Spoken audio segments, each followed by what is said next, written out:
So friends, IPL 2025-এ তো কেকেআরের নজরে এমন অনেক খেলোয়াড় রয়েছেন যারা কিনা এখনও আইপিএলে পদার্পণ করেননি।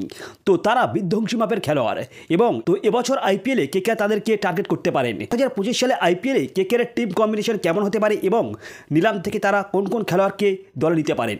So let's begin start. কোটি টাকার বাজেটেই কোন খেলোয়াড়কে টার্গেট করতে পারে কেকেআর ম্যানেজমেন্ট।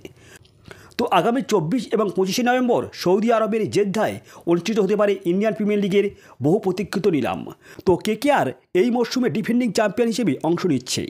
তো গতবার অধিনায়ক শ্রেয়াস আয়ারের নেতৃত্বেই তারা দুর্দান্ত পারফরমেন্স দেখিয়ে সানরাইজ হায়দ্রাবাদকে হারিয়ে শিরোপা জয় করেছিল।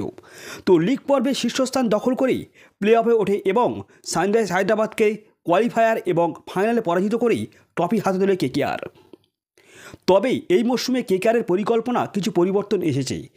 তো তাদের পরামর্শদাতা হিসেবে ফিরে আসা গৌতম গম্ভীর ভারতীয় দলের প্রধান হেড কোচ হিসেবে যোগ দেওয়ায় দল থেকে সরে গেছেন। 2025-এর জন্য কেকেআর 6 জন খেলোয়াড়কে রিটেন করেছেন, যাদের মধ্যে রয়েছেন রিঙ্কু সিং 13 কোটি, বরুণ চক্রবর্তী 12 কোটি, সুনীল নারিন 12 কোটি, আন্দ্রে রাসেল 12 কোটি, হর্ষিত রানা 4 কোটি এবং রমনদীপ সিং 4 কোটি টাকার বিনিময়ে তারা রিটেন হয়েছেন।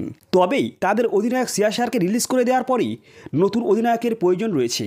তো এই রিটেনশনের পর তাদের হাতে বাকি রয়েছে 51 কোটি টাকার বাজেট। তো এই মরশুমের আগে কেকেআর কিছু হেভিওয়েটকে রিলিজ করে দিয়েছে, যাদের মধ্যে রয়েছেন নীতিশ রানা, রহমানুল্লাহ গুরবাজ, শ্রেয়াস আয়ার, জেসন রয়, সুয়েশ শর্মা, অনুকূল রয়, ভেঙ্কটেশ আয়ার, বৈভব আরোরা, কে.এস. ভারত, চেতন সাকারিয়া, অঙ্কিশ রঘুবংশী, শেরফন রাদারফোর্ডস, মনীষ পান্ডে, মুজিবুর রহমান, গ্যাস আটকিনসন এবং সাকিব হাসান। তো কেকেআরের কাজ এখন ওপেনিং পার্টনারশিপ খোঁজা। ফিল সল্টকে ছেড়ে দেওয়ার পর কেকেআর তাদের ওপেনিংয়ের জন্য একটি নতুন পার্টনারশিপ খুঁজছে। সল্ট বর্তমানে ভালো ফর্মে রয়েছেন এবং ওয়েস্ট ইন্ডিজের বিরুদ্ধে তার সাম্প্রতিক পারফরমেন্সের কারণেই নিলামে অনেক দাম বেশি হতে পারে। তাই তাকে নিলেই কেকেআরের বাজারে বড় টান পড়তে পারে। তো ফিল সল্টের মূল্য কেকেআরের সামর্থ্যের বাইরে হলেই তারা রহমানুল্লাহ গুরবাজকে টার্গেট করতে পারে। তো গুরবাজের আইপিএল খেলার অভিজ্ঞতা রয়েছে এবং তাকে দলে ফিরিয়ে আনার সুযোগও রয়েছে কেকেআরের কাছে। তাছাড়া সাম্প্রতিক সময়ে তিনি বাংলাদেশের বিরুদ্ধে একটি শতক হাঁকিয়েছেন রহমানুল্লাহ গুরবাজ। এছাড়া টম ব্র্যান্ডনকেও তারা আবার দলে ফিরিয়ে আনতে পারেনি।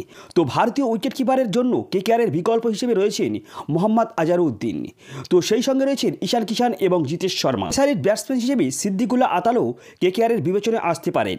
তো আফগানিস্তানের এই ব্যাটসম্যান একবার টি-20 ম্যাচে একটি ওভারে 7টি ছক্কা মেরেছেন এবং ওমানের মাস্কটে অনুষ্ঠিত মেন্স এমাজিং এশিয়া কাপে সর্বোচ্চ রান সংগ্রহ হন। তো এইভাবে কেকেআর এই নিলামে তাদের দুর্বলতা পূরণের জন্য গুরুত্বপূর্ণ খেলোয়াড়দের জন্য বিট করতে পারে। সো ফ্রেন্ডস, এই ছিল আজকের ভিডিও ভালো লাগলে অবশ্যই লাইক, কমেন্ট এবং আপনাদের মতামত জানিয়ে যাবেন যে কেকেআর কাদেরকে টার্গেট করতে পারেন। So good bye.